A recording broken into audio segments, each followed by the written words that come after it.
Delhi high court ने judgement दी है कि जो फाइनेंशियली इंडिपेंडेंट स्पाउस है उसको अब एलिमनी नहीं दी जाएगी। बहनों आंखें खोल लो, अब लॉ एंड ऑर्डर भी बाइज्ड है आदमियों के लिए। हमें सोचना पड़ेगा अपने बारे में। लेडीज अगर आप जॉब करती हो ना तो अपने पैसे बचा के रखो, वो आपके हैं। हम गंड मरे तो ये दुनिया भी गंड मरी।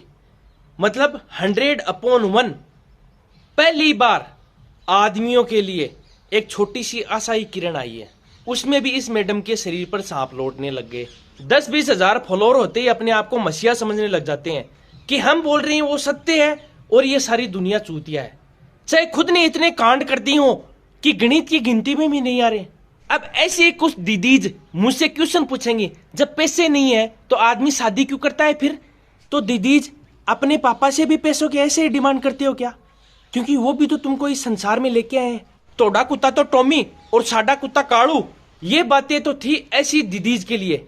और सभी मेरी बहनों से मैं हाथ जोड़कर रिक्वेस्ट करता हूं कि ऐसी औरतों की संख्या 10 से 15% बढ़ चुकी है अपनी इंडिया में, जहां पर डाइवोर्स और तलाक नाम की कोई चीज नहीं थी। सिर्फ 2% ऐसी सिचुएशन होती है जिनकी प्रॉब्लम का कोई सोल्यूशन नहीं होता है, उनको अलग हो जाना चाहिए और दूसरी शादी कर लेनी चाहिए। लेकिन 98% ऐसी सिचुएशन है जिनका सोल्यूशन है, आप चाहे मानो या ना मानो। और इन 98% प्रॉब्लम की सिर्फ एक ही जड़ है जो कि आगे जाकर 98 पार्ट के अंदर डिवाइडेड हो जाती है, वो है ईगो।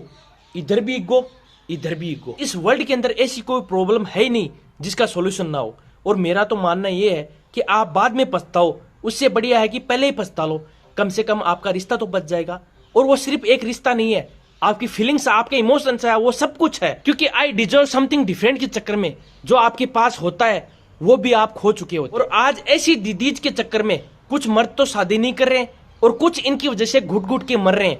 और शायद यही वजह है कि नेशनल फैमिली हेल्थ सर्वे 5 के अकॉर्डिंग 2025 में 1000 मेल के ऊपर 1020 फीमेल है। और अब सिर्फ एक लास्ट बात मेरी अच्छी बहनों के लिए, आप कोई चीज नहीं हो कि आज इसने इस्तेमाल कर लिया कल फिर कोई और कर ले।